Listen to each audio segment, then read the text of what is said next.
Now let us clearly and deeply compare S&OP and IBP, step by step, using practical and relatable examples. Let us start with the planning horizon. S&OP typically looks at a planning horizon of around 12 to 18 months. This is very useful for operational planning, such as adjusting production schedules, managing inventory, and meeting short-term customer demand. IBP, on the other hand, looks much further into the future, often 36 months or even beyond. This longer horizon helps companies plan major investments, new product launches, capacity expansions, and long-term supplier contracts. If we take an example, for a laptop company, S&OP may help plan next quarter's production, but IBP helps decide whether to invest in a new factory or shift production to a different region over the next 3 years. Now let us talk about the overall approach. S&OP primarily focuses on balancing demand and supply across functions. It is largely operational in nature. IBP, however, aligns the entire business with long-term strategic goals and financial objectives. In IBP, planning is not just about quantities, but about value. For example, S&OP may plan to sell 100,000 laptops. IBP asks, which 100,000 laptops should we sell to maximize margin and cash flow? Next, let us talk about outputs. The output of S&OP is typically a demand plan, a supply plan, and an inventory plan. These are essential for smooth operations. IBP outputs are much broader. They include a strategic plan, a commercial plan, demand and supply plans, inventory plans, then financial plans, and very important, scenario plans.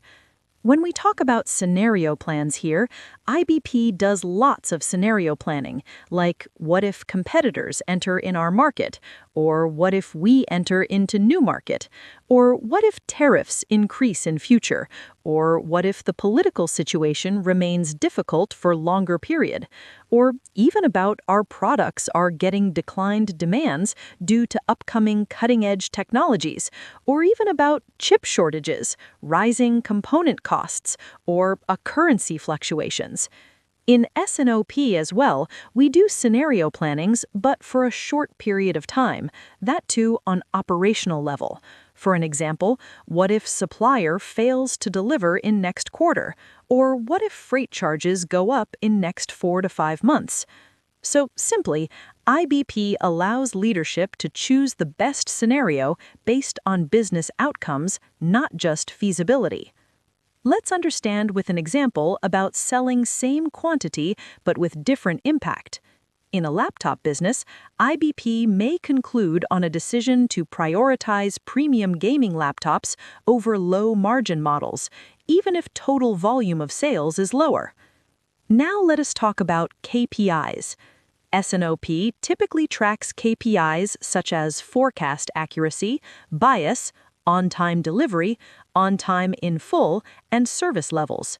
These KPIs are operational and supply chain focused.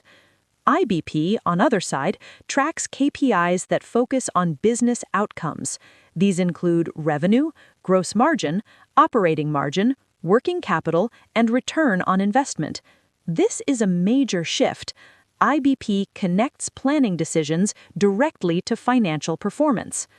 What differentiates IBP even more is leadership ownership. S&OP is usually led by the supply chain or operations team. IBP is usually led by finance or general management. This is because IBP decisions impact the entire P&L. For an example, in a laptop business, IBP meetings often include the CFO, CEO, and business unit heads because decisions may involve capital investments, pricing strategies, or portfolio changes. Now let us talk about impact. S&OP usually focuses on a subset of cost decisions mainly related to manufacturing, logistics, and inventory. These typically represent around 60% of total business cost. while IBP, on the other hand, focuses on 100% of cost decisions. This includes capital expenditure, R&D investments, market expansion, outsourcing decisions, and pricing strategies. So, simply, we can say that IBP truly manages the business end-to-end. Finance integration is another major differentiator. In S&OP, finance involvement is often limited and sometimes comes at the end of the process. In IBP, finance is fully integrated from the beginning. Financial impact is evaluated in real time. For example, if a laptop company considers increasing production of a premium model, IBP immediately shows the impact on revenue, margin, cash flow, and inventory. Now let us look at the key questions answered by each process. S&OP answers, can we meet demand with available supply? While IBP answers, is this the best possible plan to achieve our revenue, profit, cash, and strategic goals? This shift in question itself shows why IBP is more business-driven. Now let us clearly walk through the typical steps in both processes. In S&OP, we have already seen that the process usually starts with new product planning and data collection. This includes understanding product changes, life cycle stages, and collecting historical data. The next step is demand review, where one agreed demand number is finalized. Then comes supply review, where capacity, inventory, and constraints are adjusted to meet demand. After that, pre-S&OP, or financial reconciliation, resolves gaps and prepares scenarios. Finally, executive S&OP involves management decision-making and approval. Now let's look at what IBP includes. IBP considers all these steps but adds more structure and depth along with long-term vision.